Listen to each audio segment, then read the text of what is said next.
اقسم بالله شاب امريكي في احدى المؤتمرات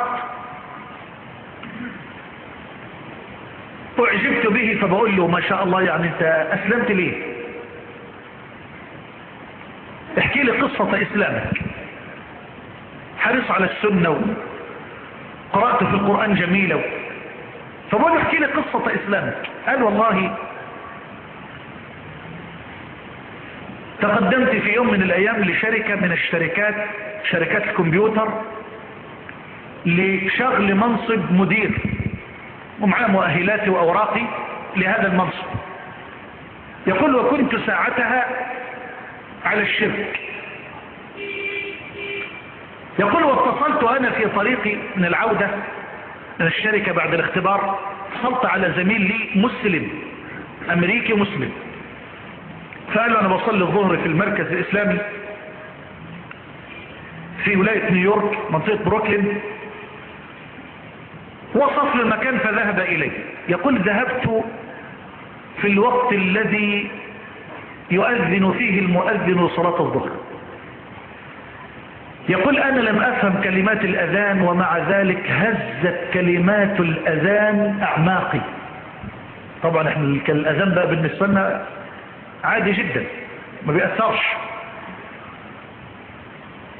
بل في ناس بتطالب الآن من عدم خروج صوت الأذان من المساجد، باش وجع دماغ.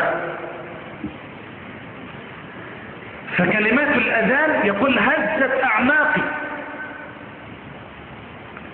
والفوقفت. فناديت على صديقي فقال له لا انتظر حتى أصلي. يقول فوقفت أشاهد المنظر ده ولأول مرة في حياتي.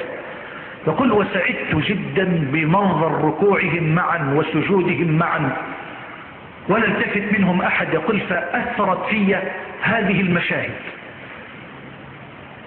فخرج لي صديقي فقلت له ما هذا؟ قال هذا الإسلام. الشاهد باختصار يقول في دقائق معدودات قص عليه، قال والله أشعر بشعور غريب تجاه هذا الدين، علمني. فعلمه. سبحان الله، شرح الله صدره للإسلام، واغتسل ونطق الشهادتين ودخل مع إخوانه المركز.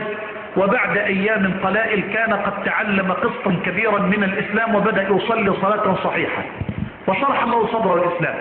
حتى قرابة الشهران، مر شهران إلا قليلا. يقول وإذ بخطاب يأتيني لاستلام الوظيفة. الشهرين دول كانوا غيروه تماما. اللحية نورت وجهه، خلاص بقى ما فيش بقى يعني مصلحة الدعوة وانا خايف وعاوز اتحرك للدين ما فيش.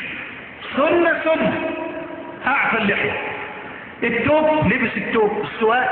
منظرهم غريب والله يا اخوانا.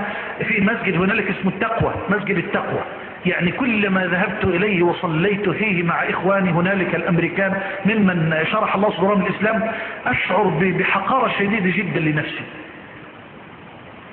تجد منهم حرصا عجيبا، اللي يسلم بسنة، وبعدين راح يستلم الوظيفة بالهيئة دي. فأول ما دخل على المدير يبص للورق ويبص له قال له أيوه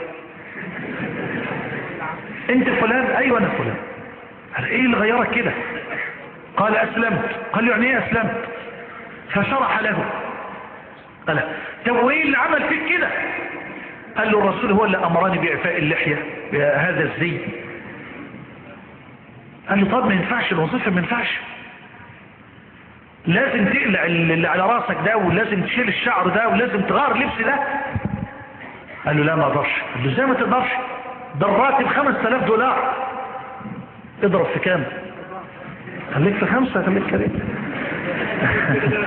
يتعدوا ازاي دول؟ ده الشهر. قال له الراتب $5000. قال له ولو. قال له ازاي؟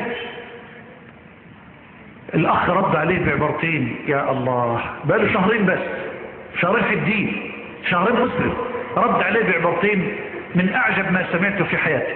يقول قلت له الذي أمرني بهذا هو رسول الله، وما كنت لأعصي رسول الله لأطيعك. فرد عليه قال له طب ده الراتب مغري. قال له لا، ده انا حفظت آية في القرآن بتقول ومن يتق الله يجعل له مخرجا ويرزقه من حيث لا يحتسب.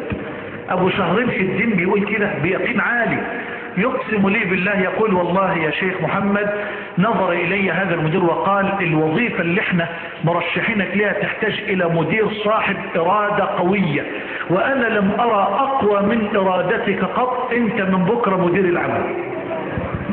التقوى يا اخوانا، التقوى.